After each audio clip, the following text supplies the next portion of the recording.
Hello students, आज के इस वीडियो में हम लोग पढ़ने वाले हैं कन्वोल्यूशन थ्योरम। ये एक बहुत ही इंपॉर्टेंट थ्योरम है जब हमें inverse Laplace transform find out करना हुआ। देखते हैं इसका स्टेटमेंट क्या है। तो हमारे पास दो फंक्शन है, capital F T and G T, जिसका कि लैप्लास ट्रांसफॉर्म क्या है, small of F of S and small of G of S. ठीक है, तो ये बोल रहा है कि लैप्लास ट्रांसफॉर्म अगर ये जो फंक्शन है एफ स्टार जी टी, इसे बोलते हैं कन्वोल्यूशन ऑफ एफ एंड जी। ठीक है, तो ये हो गया कन्वोल्यूशन का। अगर हम लोग लैप्लास ट्रांसफॉर्म ले रहे हैं तो वो क्या हो जाएगा, product of the Laplace transform of both the function. So this is equals to F S into G S. तो हम लोग इन्वर्स में इसे कैसे यूज करते हैं कि अगर हमें एल इन्वर्स निकालना हुआ किसका, F of S and ji of S का, तो बेसिकली ये इक्वल हो जाएगा convolution of this function F and G. Means ये जो एफ एस है इसका हम लोग पहले क्या निकाल लेंगे, लैप्लास ट्रांसफॉर्म, फिर ये जो जी एस है उसका इन्वर्स लैप्लास ट्रांसफॉर्म, और जो दोनों का इन्वर्स लैप्लास ट्रांसफॉर्म आएगा उसका कन्वोल्यूशन अगर ले लेंगे तो वो इसका, इन दोनों का प्रोडक्ट का इन्वर्स लैप्लास ट्रांसफॉर्म हो जाएगा। ठीक है, तो ये तो चलिए प्रॉब्लम हम लोग देखेंगे एग्जांपल में। ठीक है, लेकिन उससे पहले हम लोग थ्योरम को प्रूव करेंगे। लेकिन उससे भी पहले हमें ये डिफाइन करना होगा कि कन्वोल्यूशन क्या होता है लैप्लास ट्रांसफॉर्म के लिए। ठीक है, सो हम लोग डिफाइन करते हैं पहले कन्वोल्यूशन ऑफ लैप्लास ट्रांसफॉर्म या कन्वोल्यूशन फॉर लैप्लास ट्रांसफॉर्म, क्योंकि और हम लोग दूसरा जो ट्रांसफॉर्मेशन देखेंगे उसके लिए भी कन्वोल्यूशन डिफाइन करेंगे एंड उसके लिए कुछ अलग ही डिफाइन होगा। ठीक है, सो हमारे पास कोई भी दो फंक्शन है F T and G T. So if F T and G T V function है जो कि क्या है, क्लास ए का फंक्शन है। क्लास ए के बारे में हम लोग पहले पढ़ चुके हैं कि क्लास ए क्या होता है। ये क्या होता है कि फंक्शन जो है एक्सपोनेंशियल ऑर्डर का होना चाहिए और फंक्शन पीस वाइज कंटिन्यूअस होना चाहिए। ठीक है, तो दोनों क्लास ए का फंक्शन है, देन देयर कन्वोल्यूशन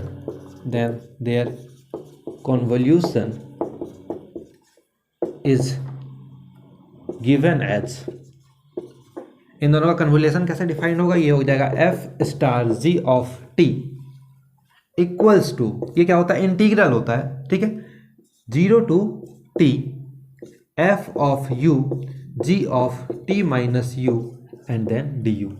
ठीक है, हम लोग क्या किए, एक यू, एक न्यू वेरिएबल को इंट्रोड्यूस किए एंड उसके रिस्पेक्ट में हम लोग इंटीग्रेट कर रहे हैं function F U into G T minus U, और ये जो यू है वो रेंज करेगा 0 से टी तक। ये हो गया कन्वोल्यूशन, ऐसे हम लोग डिफाइन कर सकते हैं।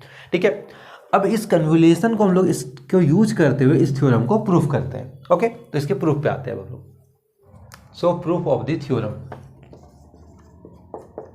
सबसे पहले हम लोग क्या फाइंड आउट करते हैं, सो वी हैव कि लैप्लास ट्रांसफॉर्म हमें फाइंड आउट करने बोला है कन्वोल्यूशन ऑफ एफ एंड जी का। ठीक है, इसे एज ए फंक्शन हम लोग ट्रीट अगर करें तो लैप्लास ट्रांसफॉर्म का जो डिफिनेशन होता है उसे यूज करते हैं। वो क्या होता है, integral 0 to infinity e to the power minus S T and then F star G T and then D T. ठीक है, ये जो है ये पूरा एक एज ए फंक्शन हम लोग ट्रीट किए। ओके, और ये जो इंटीग्रेशन का जो वैल्यू है ये क्या है, T is equals to 0 to T is equals to infinity. Okay, अब हम लोग जानते हैं कि अभी हम लोग डिफाइन किए हैं कि ये जो कन्वोल्यूशन है उसका वैल्यू क्या आता है, वो जो इंटीग्रल है उसे हम लोग यहाँ पे सब्स्टिट्यूट कर रहे हैं। So this further equals to T is equals to 0 to infinity E to the power minus S T, और ये जो इंटीग्रल है वो क्या हो रहा है, वो रेंज कहाँ से कहाँ तक कर रहा था, 0 से टी। तो ये u का वैल्यू 0 से t हो रहा है f of u g of t minus u and then du। तो हमारे पास यहाँ पे एक इंटीग्रल आ गया and then d of t। तो अब जो हम लोग देख रहे हैं कि यहाँ पे एक डबल इंटीग्रल का कॉन्सेप्ट आने वाला है। ठीक है, डबल इंटीग्रल का हम लोग इसे और थोड़ा सा सिंप्लीफाई करते हैं। So this is t is equals to 0 to infinity and then u is equals to 0 से t, इसे लिख रहे हैं e to the power minus S T F of U G of T minus U and then D U and then D T. इसे बोल दे रहे हैं equation number 1। Okay, यहाँ पे हम लोग क्या देख रहे हैं कि ये जो ऑर्डर ऑफ इंटीग्रेशन को अगर देखें तो पहले क्या हो रहा है, पहले u के रिस्पेक्ट में होगा इंटीग्रेशन एंड देन फिर t के रिस्पेक्ट में होगा। ठीक है, पहले u के रिस्पेक्ट में होगा u इज इक्वल टू 0 से t तक एंड देन t के रिस्पेक्ट में होगा t इज इक्वल टू 0 से t is equal to infinity तक। ओके, हम लोग ऑर्डर ऑफ इंटीग्रेशन को चेंज करना चाह रहे हैं। हम लोग चाह रहे हैं पहले t के रिस्पेक्ट में हो एंड देन u के रिस्पेक्ट में हो। तो हम लोग क्या करेंगे, उसे चेंज करने के लिए सबसे पहले देखते हैं कि जो रीजन है, इंटीग्रेशन का रीजन क्या आने वाला है। ठीक है, तो उसके लिए ड्रॉ करते हैं यहाँ पे फिगर। सो ये हो गया हमारा टी एक्सिस और ये हो गया हमारा यू एक्सिस। ठीक है, सबसे पहले क्या है, पहले u के रिस्पेक्ट में कर रहे हैं। ठीक है, तो u इज इक्वल्स टू 0, तो u इज इक्वल्स टू 0 हमारा कहीं यहाँ पे है, और then u is equals to t, तो u is equals to t line क्या हो जाएगा, वो एक लाइन पासिस ओरिजिन से पास होता हुआ एक लाइन होगा बेसिकली। सो ये हो गया हमारे पास u is equals to t, तो ये जो लाइन है ये हो गया u is equals to t। तो पहले इंटीग्रेशन बोला है कि यहाँ से यहाँ तक होगा, तो वो कैसे होगा, जैसे यहाँ से यहाँ तक करेंगे वो एक वर्टिकल स्ट्रिप हमारा बन जाएगा। ठीक है, u इज इक्वल्स टू 0 से u is equals to t तक हम लोग इंटीग्रेशन किए तो एक वर्टिकल स्ट्रिप बन गया। ओके, ये जो लाइन है इसे हम लोग पॉइंट a बोल देते हैं, ये तो t है ही, और इसे ओरिजिन को o बोल देते हैं। और अगर रीजन ऑफ इंटीग्रेशन बात करें तो फिर क्या हो जाएगा, अब बोल रहा है कि ये t is equals to 0, t is equals to 0 कहाँ हो गया, कुछ यहाँ पे आएगा हमारा, ये जो लाइन है ये हो गया t is equals to 0 line से t is equals to infinity, तो t is equals to infinity कहीं यहाँ पे लाइन होने वाला, एक इन्फिनिटी लाइन। तो बोला कि ये पहले 0 से t तक गया, एंड देन ये जो वर्टिकल स्ट्रिप है वो यहाँ t इज इक्वल्स टू 0 से t is equals to infinity तक जाएगा। मतलब ये जो लाइन है वो यहाँ से स्टार्ट करेगा एंड देन मूव करेगा, ये मूव करेगा t इज इक्वल्स टू 0 से t is equals to infinity की ओर। तो जो रीजन ऑफ इंटीग्रेशन हो गया, ये जो पूरा है, ये जो एरिया आने वाला है हमारा इधर, ये सारा एरिया हमारा हो क्या हो गया, इंटीग्रेशन का रीजन हो गया। ठीक है, ये हो गया एरिया ऑफ इंटीग्रेशन। ओके, तो हम लोग पहले ये नोट कर लेते हैं कि ये ऑर्डर, जब ये जो हमारा इक्वेशन नंबर 1 है उसके रिगार्डिंग किस ऑर्डर में इंटीग्रेशन हो रहा है उसे हम लोग पहले लिख लेते हैं। सो the region of integration of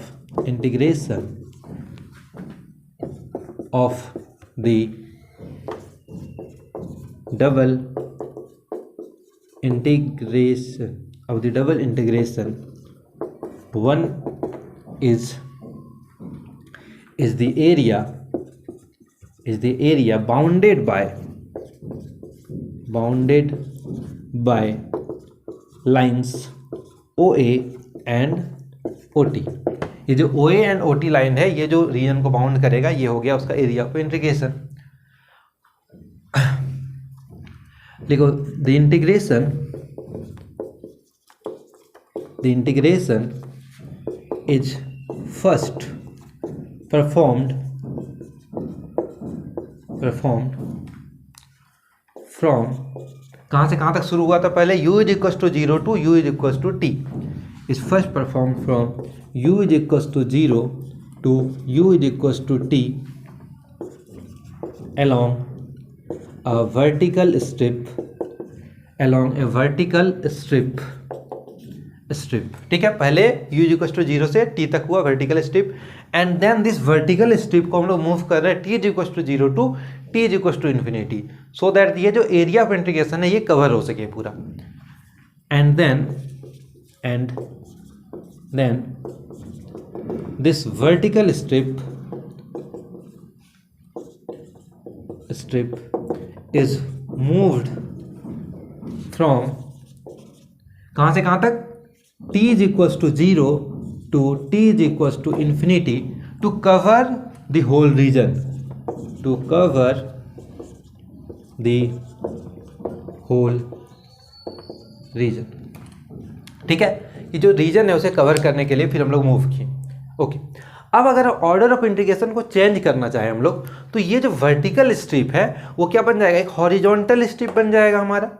ये जो वर्टिकल स्ट्रिप को हम लोग चेंज करके क्या कर देंगे, हॉरिजॉन्टल स्ट्रिप कर देंगे, और देखते हैं कि उसके बाद जो लिमिट होता है वो क्या आने वाला है। ठीक है, तो हम लोग क्या करते हैं, फिर से इस फिगर को ड्रॉ करते हैं एंड देखते हैं। तो ये हमारा क्या आ गया, L of F star G of T का वैल्यू है, एंड बाकी सारी चीज़ को इरेज कर देता हूँ मैं।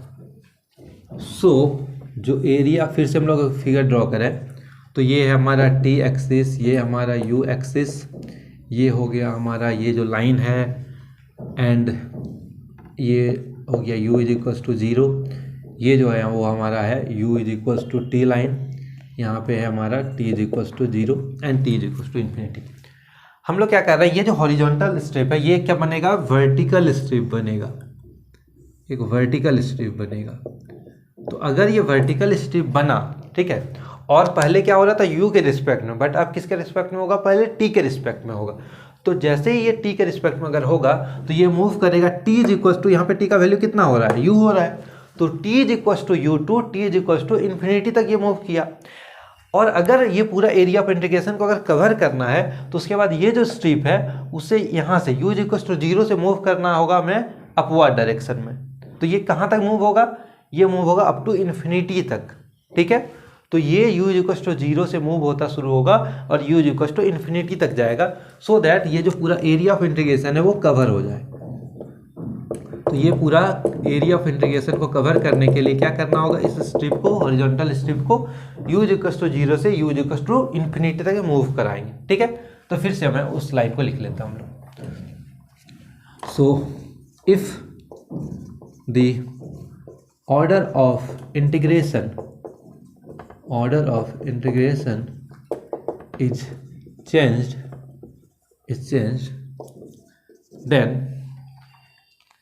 then integration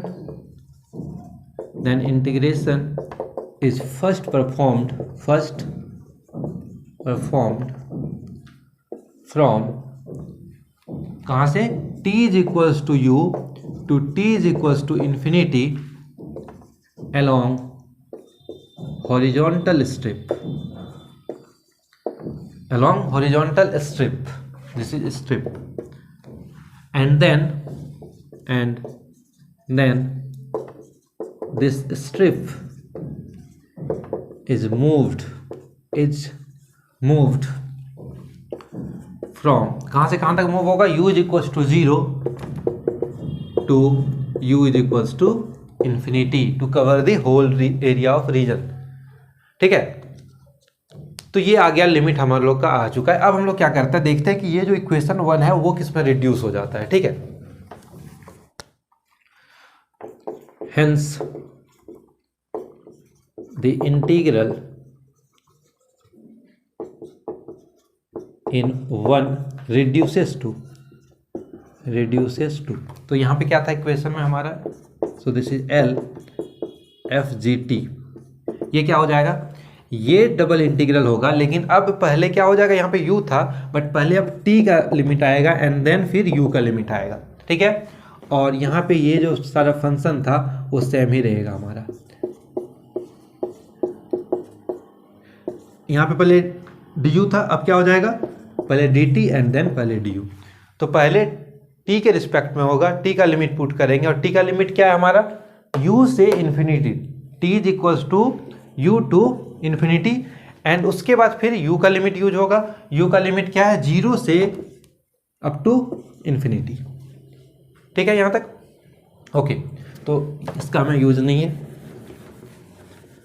okay. तो ये आ गया हमारे पास। अब हम लोग क्या करते हैं, ये जो इंटीग्रल है, ये जो फर्स्ट इंटीग्रल है, इसमें बस t के रिस्पेक्ट में होने वाला है, तो जो फंक्शन t का है वो यहाँ पे इंटीग्रेशन में यूज होगा, बाकी हम लोग इंटीग्रेशन साइन के बाहर ला सकते हैं। तो यहाँ पे भी t है, ये रहेगा, इसमें भी t है, बट f ऑफ u है तो उसे हम लोग इस इंटीग्रेशन से बाहर ले आते हैं। तो ये हो गया u is equals to 0 to infinity f of u, so this is f of u, and then integration क्या बच गया, t is equals to u to infinity e to the power minus S t g of t minus u dt and then du। कुछ ऐसा हो गया integration हमारा। अब हम लोग क्या करते हैं, यहाँ पे t माइनस यू को एक वैल्यू लेते हैं, जिसे सब्स्टिट्यूट कर देते हैं, ठीक है। हम लोग क्या कर रहे हैं कि पुट t माइनस यू को हम लोग एक v वैल्यू से सब्स्टिट्यूट कर दे रहे हैं। तो ये क्या हो जाएगा, dt इज इक्वल्स टू क्या हो जाएगा, d ऑफ v हो जाएगा। तो जो लैप्लास ट्रांसफॉर्म है कन्वोल्यूशन का, ये इक्वल हो जाएगा u is equals to 0 to infinity f of u, फिर integral t is equals to 0 है, तो यहाँ पे जैसे ही t is equals to t is equals to u है, जैसे ही यहाँ पे u पुट करेंगे तो ये जो v का लिमिट है वो हो जाएगा 0, और जैसे इन्फिनिटी पुट करेंगे तो ये लिमिट हो जाएगा इन्फिनिटी, ठीक है। So this is e to the power minus S, t के जगह क्या आ जाएगा value u plus v, and then g of v, और dt के जगह dv, एंड देन यहाँ पे हमारे पास du है। ये हो जाएगा कुछ इंटीग्रल। ये जो एक्सपोनेंशियल है इसे हम लोग ओपन अप करते हैं तो ये हो जाएगा u is equal to 0 to infinity f of u integral v is equal to 0 to infinity E to the power minus s u into e to the power minus s v g of v dv and then du। यहाँ तक ठीक है सब चीज़। अब फिर से ये जो इंटीग्रेशन है ये v के रिस्पेक्ट में है, तो यहाँ पे ये जो e to the power minus s u है वो इंटीग्रेशन साइन के बाहर आ जाएगा। ओके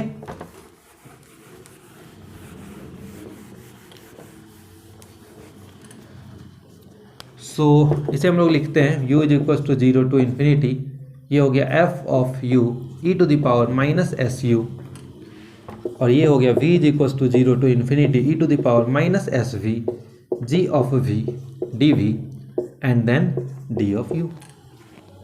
ऐसे लिख सकते हैं। अब अगर हम लोग इस इंटीग्रेशन को देखें अच्छे से तो ये क्या है बेसिकली, ये हम लोग बोल सकते हैं लैप्लास ट्रांसफॉर्म क्या है, फंक्शन g का है। कैसे कि लेट्स से हम लोग यहाँ पे v को t बोलते हैं, ठीक है, तो integration t is equal to 0 to infinity E to the power minus S t g T and then dt, जो कि बाय डेफिनेशन होता है किसका, फंक्शन gt का लैप्लास ट्रांसफॉर्म।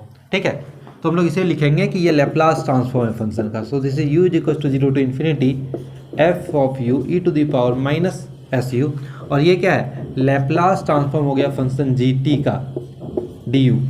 एज हम लोग यहाँ पे चाहे तो लिख सकते हैं कि लैप्लास ट्रांसफॉर्म ऑफ gt क्या होता है। So this is 0 to infinity E to the power minus S t g of t d T. ठीक है, हम लोग क्या कर रहे हैं, ये जो वेरिएबल ऐसे चेंज कर देते हैं, तो ये हो जाएगा 0 to infinity E to the power minus क्या है v के रिस्पेक्ट में यहाँ पे ना, तो s v g of v d v लिख सकते हैं। तो इसका वैल्यू क्या आ गया, function Laplace transform of g of t। ठीक है, ये जो है इसे हम लोग इंटीग्रेशन साइन के बाहर ला सकते हैं, तो ये हो गया Laplace transform of g of t, और ये हो गया u is equal to 0 to infinity f of u e to the power minus s u d u. फिर से अगर इस इंटीग्रेशन को देखें तो ये सेम इंटीग्रेशन है, यहाँ पे फंक्शन क्या है f है, तो ये हो गया लैप्लास ट्रांसफॉर्म किसका, फंक्शन f का, तो ये हो गया Laplace transform of f of t, और यहाँ पे पहले से है हमारे पास Laplace transform of g of t which is equals to f of s g of s। यही हमें प्रूफ करना था कन्वोल्यूशन थ्योरम में, कि कन्वोल्यूशन थ्योरम अगर लैप्लास ट्रांसफॉर्म ले कन्वोल्यूशन f और g का, तो क्या हो जाएगा, product of their Laplace transform. ठीक है, अब हम लोग क्या करते हैं, इस पे बेस्ड एक प्रॉब्लम सिंपल सा देखते हैं और समझते हैं कि कैसे अप्लाई कर सकते हैं इस थ्योरम को। ओके, सो हम लोग एक बेसिक प्रॉब्लम कंसीडर कर रहे हैं यहाँ पे, कि ये बोल रहा है कि inverse Laplace transform find out करना है। जो फंक्शन है वो है 1 upon s minus 1 into S plus 2। तो बेसिकली जब भी कन्वोल्यूशन थ्योरम हम लोग यूज करने वाले हैं उसमें क्या होगा, दो फंक्शन का प्रोडक्ट गिवन होगा। ठीक है, जिसे हम लोग एफ एस बोलेंगे किसी एक को और दूसरे को जी एस बोलेंगे। ठीक है, सो यहाँ पे लेते हैं कि लेट कि जो एफ ऑफ एस है वो हो गया 1 upon s minus 1 and ji of S जो है हमारा वो हो गया 1 अपॉन एस प्लस 2। ठीक है, देन अब हम लोग सबसे पहले क्या करेंगे, इन दोनों का inverse Laplace transform find out करेंगे। Then L inverse F of S जो कि क्या हो जाएगा एफ ऑफ टी, ये हो गया, ये किसका होता है इनवर्स ट्रांसफॉर्म, तो ये हो जाता है ई टू द पावर टी का। ये क्या हो गया, ई टू द पावर टी का हो गया, क्योंकि ई टू द पावर टी का लैप्लास ट्रांसफॉर्म लेंगे वो कितना आएगा 1 अपॉन एस माइनस 1, और एंड एल इनवर्स अगर हम लोग जी ऑफ एस लें तो ये कितना हो जाएगा, ये हो जाएगा जी ऑफ टी, और ये क्या होगा e to the power minus 2t हो जाएगा। यहाँ पे माइनस आ जाएगा क्योंकि इसे हम लोग क्या लिखेंगे, इसे लिखेंगे 1 अपॉन एस माइनस माइनस 2, तो ये हो गया Laplace transform e to the power minus 2t का। ओके, यहाँ तक ठीक है। अब हम लोग क्या बोल रहे हैं कि देन बाय कन्वोल्यूशन थ्योरम ये क्या बोल रहा है कि अगर एल इनवर्स निकालना है मुझे एफ एस और जी एस का, ठीक है, इसका अगर निकालना है तो ये इक्वल होता है convolution of f star g. ठीक है, convolution of function F and g basically, और कन्वोल्यूशन को हम लोग कैसे डिफाइन करते हैं, ये होता है इंटीग्रल 0 टू t, ठीक है, f of u g of t minus u and then du, ये हो गया कन्वोल्यूशन। हमारे पास f है, हमारे पास g है, हम लोग इंटीग्रेट कर देते हैं, फाइनल आंसर आ जाएगा। तो ये हो गया इंटीग्रेशन 0 से t, f ऑफ u, तो f ऑफ t था e to the power t, तो f ऑफ u क्या हो जाएगा e to the power u, g हमारा ये फंक्शन है तो ये हो गया e to the power minus 2, t के जगह क्या हो जाएगा t minus u and then du, ठीक है। यहाँ पे सब्स्टिट्यूट कर दिया बस वैल्यू को, सॉल्व करके देखते हैं क्या आता है। So this is 0 to t, ये हो गया e to the power u और ये हो गया e to the power minus 2t into e to the power 2u du। अब यहाँ पे e to the power minus जो 2t है, यहाँ पे इंटीग्रेशन u के रिस्पेक्ट में, ये इंटीग्रेशन साइन के बाहर आ जाएगा, तो ये हो गया e to the power minus 2t integration 0 से t, ये दोनों एड अप हो जाएगा, ये हो जाएगा e to the power 3u and then du। इसका इंटीग्रेशन फाइंड आउट कर लेते हैं, ये हो गया e to the power minus 2t, इसका इंटीग्रेशन हो गया e to the power 3u upon 3, और यहाँ पे लिमिट पुट हो जाएगा कहाँ से कहाँ तक, 0 से t, लिमिट को पुट कर देते हैं, ये हो जाएगा e to the power minus 2t into, ये हो गया लिमिट जैसे पुट किए e to the power 3t, और जैसे 0 को पुट किए माइनस 1, और ये होल कितना है 3, थोड़ा सा मल्टीप्लाई करेंगे एंड फाइनल आंसर हमारे पास।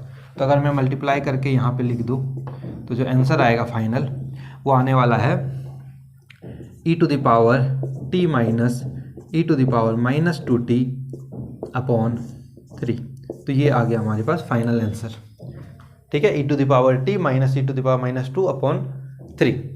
तो ऐसे हम लोग कन्वोल्यूशन थ्योरम को प्रॉब्लम सॉल्व के लिए अप्लाई कर सकते हैं। सबसे पहले ये फाइंड आउट करना है एफ एस और जी एस, और ये जो एफ एस और जी एस हम लोग सिलेक्ट करते हैं वो ऐसे करते हैं कि उसका हमें लेप्लास इन्वर्स लेप्लास ट्रांसफॉर्म पता हो। लेट्स से और एक प्रॉब्लम के लिए बस समझने के लिए देखते हैं कि लेट्स से एल इन्वर्स दिया 1 upon s square plus a square and then s square plus b square, यहाँ पे लेट्स से एस दे दिया, ठीक है। तो हम लोग एफ एस को ऐसे सेलेक्ट करेंगे, एफ एस हम लोग अगर ले लें s upon s square plus a square, और जी एस को क्या ले लेंगे 1 upon s square plus b square, तो ये क्या हो जाएगा, इसका यहाँ पे अगर इन्वर्स लेप्लास ट्रांसफॉर्म निकालें तो जानते हैं कि ये कॉस के फॉर्म में आएगा, और ये किसका हो जाएगा साइन का, ये तो ये हो गया कॉस ए टी, ये हो गया साइन बी टी, ठीक है। तो इस टाइप से हम लोग लगाएंगे। लेट्स से अगर यहाँ पे एस स्क्वायर देता तो यहाँ पे भी एस आ जाता, तो ये भी साइन हो जाता, ठीक है, एंड ऐसे ही। और लेट से इसका स्क्वायर ही दे दे तो फिर दोनों हमारा क्या हो गया, दोनों जो फंक्शन हो गया वो हमारा कॉस का फंक्शन हो जाएगा, ठीक है, दोनों फंक्शन क्या हो जाएगा, ये हमारा यहाँ पे भी ए स्क्वायर हो जाएगा कॉस। तो ऐसे सिलेक्ट करना है कि उसका जो इन्वर्स लैप्लास ट्रांसफॉर्म है एफ एस का और जी एस का वो फाइंड आउट हो, हमें पता हो, देन हम लोग डायरेक्ट क्या करेंगे कन्वोल्यूशन लगा देंगे। ओके, ठीक है, अब मिलते हैं नेक्स्ट वीडियो में।